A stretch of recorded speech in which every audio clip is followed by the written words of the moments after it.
Bienvenue à l'émission Zoom de Technique. C'est une chaîne où on parle de spiritualité et de développement personnel. Aujourd'hui, nous allons aborder le thème de la magie accompagne le talent. On a tendance à croire en Afrique que tous ceux qui réussissent ont tendance à pratiquer de la magie. Ce n'est pas que c'est forcément faux, mais il y a eu des cas, et il y a même plusieurs cas, où des gens sont talentueux et ils réussissent. Nous allons prendre un exemple de beaucoup de personnes en Afrique qui ont connu du succès et qui sont accusées de sorcellerie, de secte, de lobby et bien d'autres. Comme parmi ces stars, nous allons parler tout de même de Etophis du Cameroun, de Koffi Olomide du Congo, de Maître Gims même qui dernièrement a fait un concert où il a rempli le Stade de France. Maintenant, sur les réseaux sociaux, on constate que beaucoup, c'est comme si c'est leur spécialité, de pouvoir être les investigateurs, des détectives pour connaître qui est Illuminati, qui ne l'est pas. Tu vois une vidéo, oh, celui-ci est Illuminati, oh, il a crampé, n'écoute plus ses musiques, ne voit plus ses films, ne fait plus cela. Ça, c'est ce que vous connaissez.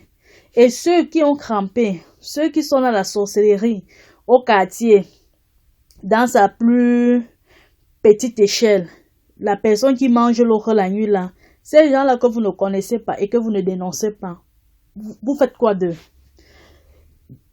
On est dans un monde où beaucoup de choses ne sont plus comme avant. On ne sait même plus qui est qui. On ne peut plus boire le caddie de quelqu'un facilement. Hormis du domaine de la sorcellerie, même dans le domaine des moralités, des mœurs, ce n'est plus évident. Maintenant, on va voir comme un Maître Gims qui a fait son concert au Stade de France et qui a rempli. Et là, c'est le premier rappeur à pouvoir remplir le Stade de France. Quand on dit le premier rappeur, ses parents sont immigrés. Ses parents sont arrivés, comme on dit souvent, ils sont venus se chercher en Europe. Ils n'avaient pas de situation, ils n'avaient pas de papier. Il a grandi dans des banlieues, dans des ghettos en France. Malgré toute la difficulté là, il a pu s'en sortir, il a pu avoir un nom. Il n'a pas la nationalité française. Il est congolais de par ses origines et même dans ses documents. On a les grands rappeurs en France qui ont excellé, qui sont connus sur la scène internationale, mais qui n'ont pas fait ce que Maître Gims a fait. Bon, arrêtons de vouloir mettre la sorcellerie partout. Pas pour dire que je suis là comme si je suis son avocate. Pas pour dire que je suis son avocate, mais pour voir le talent de la personne qui a eu à exceller. Même si la personne est entrée dans des loges, dans des choses compliquées, la personne est d'abord talentueuse. Parce que c'est bien vrai de dire, oh, la personne est entrée dans les sectes. Toi-même qui dis cela, si on te prend, on te met dans la même secte là, tu remplis les mêmes conditions, tu ne vas pas avoir la même réussite que cette personne-là. Sachez que la magie même accompagne le talent. Même le diable n'aime pas les gens feignants, les gens écervelés. Les gens sont là, ils n'ont pas de talent. On va te prendre pour faire quoi avec toi? Même comme on dit souvent dans la sorcellerie là, il y a des gens que si tu les vends même, ils n'ont même plus de force pour partir travailler là-bas. Ils vont travailler quoi? Tu vas vendre quelqu'un qui est vieux, à peine, il marche maintenant qu'avec 3 pieds, ses 2 pieds et la canne. Il va partir, tu vas le vendre pour qu'il aille travailler quoi? Bon, arrêtons d'abord nos choses que la sorcellerie, on ne peut que réussir par la sorcellerie. Il y a les gens qui réussissent normalement. Et ceux qui ont réussi par la sorcellerie avaient déjà un talent pour pouvoir le faire. On va accuser les étaux. Il y a les gens qui jouent les petits goals, la santé, les petits matchs au quartier qui ne sont même pas rémunérés. Mais ils utilisent déjà les herbes, ils utilisent déjà les écorces pour partir jouer à ça. À plus forte quelqu'un qui est dans un grand niveau. Et même ceux qui sont en train de dire la personne utilise la sorcellerie, c'est la frustration. Parfois, on voit que la personne atteint un niveau qu'on souhaiterait et qu'on ne peut pas arriver. Maintenant, on fustige la personne en disant c'est la sorcellerie. Entre toi-même aussi, tu fais, on voit. Parce que les gens croient que c'est facile, hein. Parce que maintenant on dit que maintenant si tu es homosexuel, les portes sont ouvertes. Il y a les homosexuels qui sont là au quartier, ils ne foutent rien. Leur vue même ne ressemble à rien. Bon, sachons d'abord, ne mettons pas la magie, la sorcellerie devant toute chose. On va dire les pays qui ont gagné le plus la CAN en Afrique, il y a l'Égypte, qui est le premier. Il y a le Cameroun qui suit. Maintenant, on a un pays comme le Bénin. Quand tu dis que tu es béninois ou quelqu'un peut au Bénin pour la sorcellerie, on a peur de la personne. Eux, ils n'ont remporté aucune coupe d'Afrique. Mais c'est eux que quand ils partent au stade, ils ont attaché des chaînes, des gris-gris et toutes ces choses-là pour partir sur le terrain. Le terrain ne manque pas. C'est là-bas que ça cranche. Tu peux venir avec ta sorcellerie ou je ne sais quoi, mais c'est le talent qui va primer là-bas. Plusieurs pays où on pratique de la haute sorcellerie en Afrique, ces gens ne sont pas talentueux au niveau du football. Bon, ça veut dire que même si tu utilises la magie, les gris-gris, les sectes et bien d'autres, il faut d'abord avoir un talent pour que cela puisse t'accompagner. Bon, le plus important, c'est de te perfectionner, c'est de rechercher le talent dans ce que tu es en train de faire.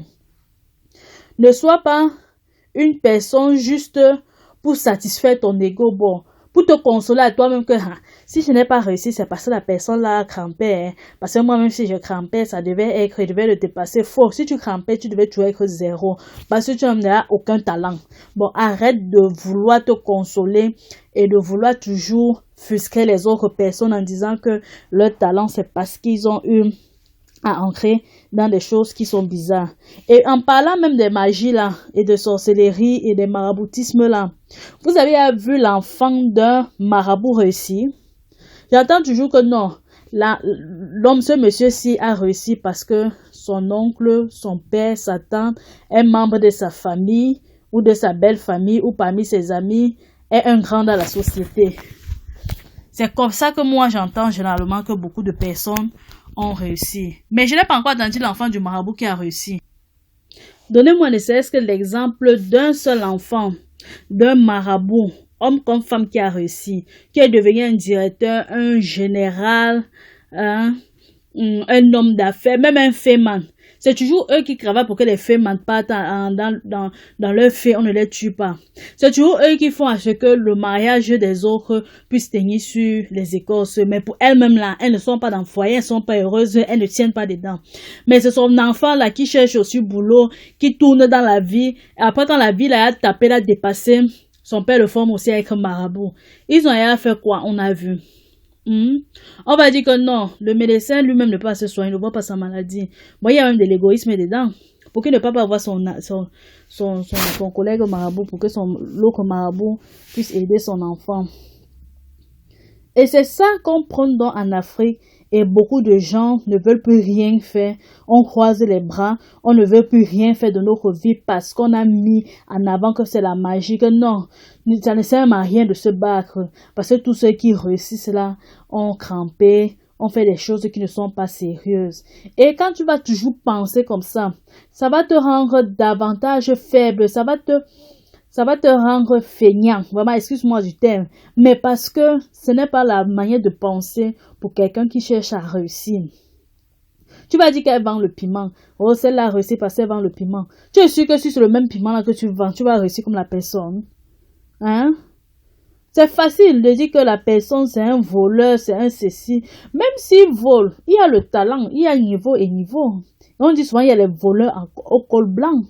Il y a les voleurs que pour eux, c'est voler la poule au quartier, voler la nourriture dans les boutiques. Mais il y a des gens, quand ils s'asseyent pour voler, si son vol, il n'entend pas milliards dans le vol, il ne se lève pas pour faire un tel risque. Bon, ça veut dire que lui-même d'abord, il se forme pour être talentueux dans le domaine. Et quand il le fait, même quand la police l'arrête, ce n'est pas l'arrêter pour mettre verdict populaire, pour mettre les roues sur lui ou pour le taper. Quand on l'arrête, c'est la négociation. On dit s'il vous plaît, vous donnez et on va diminuer votre peine. Ou bien même il y a certains qu'on a même pris et qui travaillent à la NASA. Parce qu'ils étaient tellement intellectuels dans le vol là qu'on a vu que non, ce sont des personnes à utiliser pour pouvoir aider la société. Bon, ne nous basons plus sur ça. Que la magie, l'autre a réussi par la magie. Hein? Vous voyez quelqu'un comme Booba là, le chanteur Booba français, de façon qu'il est jaloux. On voit sa jalousie avec Caris et Yoko là. Que si tu connaissais où il fallait ancrer pour remplir le stade de France avant Maître Gims, tu ne devais pas ancrer. Vous croyez que celui-là, s'il connaissait la route de Saint, il ne devait pas ancrer? Sûrement, il a ancré, là, on a dit que mon petit, tu n'as pas le niveau. Tu es talentueux, mais maintenant, le talent, c'est niveau par niveau, même s'il y a la magie dedans. C'est comme ça. Bon, arrêtons de pouvoir toujours dire, on est arrivé, parce que beaucoup de personnes font comme ça. On est arrivé chez le marabout, il a dit que vraiment, je devais réussir dans la vie. C'est juste qu'on a éteint mon étoile, on a volé mon étoile, ou bien on a fait comment, ou l'étoile on l'éteint, on l'allume, c'est la lumière. Bon, en fait, il baratine comme ça là, pour que tu te sentes un peu à l'aise, pour te dire que non, ta situation devait être différente, mais c'est juste que le monde est méchant, c'est juste que les personnes ne sont pas assez gentilles, assez vraies. On a bloqué ton étoile. Toi aussi, tu rentres à sifflotant que non, ici, là, si ce n'était pas ça, c'est que vraiment, je devais pas être à ce niveau-ci, hein. On te dit comme ça, là. Maintenant, lui-même aussi, il dit ça dans la manière de pouvoir te dire qu'il faut te faire le lavage, il faut te faire les incantations, lui-même gratter aussi un peu sa part d'argent pour avoir de quoi manger, nourrir sa famille la nuit, là. Tu as parti chez ces gens-là, tu es ressorti quand on t'a dit qu'il n'y a pas de problème. Il n'y a pas de problème que lui va faire comment? Il mange sur les problèmes des gens. Le marabout vit des problèmes des autres, comme les avocats. Quand tu as un problème, tu viens voir un avocat, c'est de là qu'il vit. Là, c'est légal. Mais lui, il est dans l'inégalité, dans l'obscurité. Quand tu viens, on va toujours dire, il y a une tante, une voisine, une grand-mère, un patron, je ne sais trop qui, pour que ça te pousse à l'action de pouvoir sortir de l'argent. Et ils aiment bien faire cela sur utiliser le côté émotionnel. Si vous allez voir, même dans le marketing, lorsqu'on veut te faire acheter quelque chose, on met l'urgence dans ce qu'on veut faire. L'urgence, c'est comment? Quand tu arrives, on dit que, oh, si tu ne travailles pas sur toi dans les heures qui suivent là. Non, la personne a pris trop d'avant. Pourquoi tu as dormi au quartier comme ça? Pourquoi tu es resté dans la maison? Est-ce qu'une personne peut rester comme ça sans de temps en temps partir consulter sa vie? Hein? Tu plaques avec ta vie, hein? Hein? Tu fais comme ça là. Non. Il faut qu'on travaille sur toi au plus tard dans 2 ou 3 jours. Et si tu ne le fais pas, non, la personne, vraiment, quand je vois ton cercueil là, je vois déjà comment les gens sont en train de faire le tour pour pouvoir te dire adieu. Quand tu entends comme ça, on dit souvent quoi? Jean-Paul Sartre dit quoi? Exister, c'est être en situation. Souvent, tu crois que tu n'as pas d'argent, mais il y a les situations qui te font créer. Toi, tu deviens le créateur de l'argent. Tu restes, tu n'as pas 5 francs. Mais, parce qu'on a dit des mots qu'il fallait déclencher l'esprit, qu'il fallait déclencher l'envie, la détermination de chercher de l'argent, tu finis par trouver. Il y a la manière de chercher. Il y a ceux qui cherchent aussi parce qu'on dit que il faut chercher de l'argent. Il y a les gens qui cherchent parce que là, c'est la détermination. Tu toques même à la porte du diable pour pouvoir prêter son argent. Tu ancres dans les tontines, les familles, les amis, les voisins, même que tu ne salues pas, tu pas demander que s'il te plaît, même lorsqu'on dit que le double de l'argent comme intérêt, tu acceptes parce que tu sais que le plus important, c'est de sauver ta vie. Mais tu sais ce que la personne t'a dit, juste 2-3 mots pour déclencher ça en toi. Mais sache que justement, même avec le développement personnel, tu peux avoir des paroles que quand tu écoutes, ça déclenche des choses en toi et tu réalises l'inimaginable, ce que tu ne pensais même pas que tu devais réaliser. Et quand il te dit comme ça, concrètement, ce n'est pas définitif. Comme Dieu, quand on dit que quand Dieu te protège, il te protège à vie, même quand tu l'abandonnes, il ne t'abandonne pas là. Non. Et il fait comme ça là. Après 1-2 mois, quand il reste comme ça, il voit que les enfants sont pas là à l'école. Madame, elle est boude. Lui-même, il n'a pas d'argent. Souvent, il te contacte. Il dit que vraiment, j'ai beaucoup bataillé sur ton dossier. Hein. Vraiment, il faut que tu viennes vite avec les enfants. Parce qu'il y a une urgence. Quand eux, ils t'appellent, quand toi, tu les vois, c'est toujours l'urgence. Ils ont toujours ce mot-là. C'est l'urgence qui fait réagir l'être humain. L'être humain, tant qu'il n'y a pas une situation d'urgence, il n'a pas tendance à se battre, à réagir promptement. Pratiquement à toutes les situations. Lorsqu'on va te dire que non, il y a examen surprise ou bien un examen d'ici 2 semaines ou demain, tu vas passer une veillée à apprendre. Toi qui disais que quand j'apprends la nuit, là, le sommeil vient. Ça ne vient pas. C'est dans la tête, c'est psychologique. Il y a des paroles qu'on peut te dire. Ça t'anéantit. comme ces paroles-là que tout le monde réussit, que c'est la magie.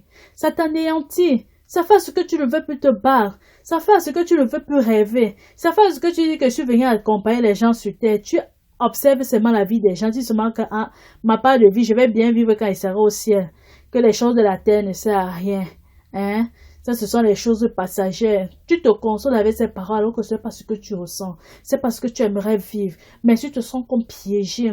Tu sens que tu es dans un gouffre. Ou si tu as, on va te dire que non, si tu as crampé. Et en même temps, tu veux avoir, mais tu ne sais pas comment faire.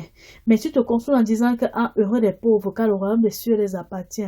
Mais sache qu'il y a des gens qui ont réussi, même dans la Bible, mais qui croyaient en Dieu. Arrêtons de croire que la richesse, la réussite, veut dire synonyme que tu as pactisé avec le diable. Il y a des gens, même dans la Bible, que ce soit Abraham, il était riche à son époque en fonction des ressources naturelles qui étaient avant.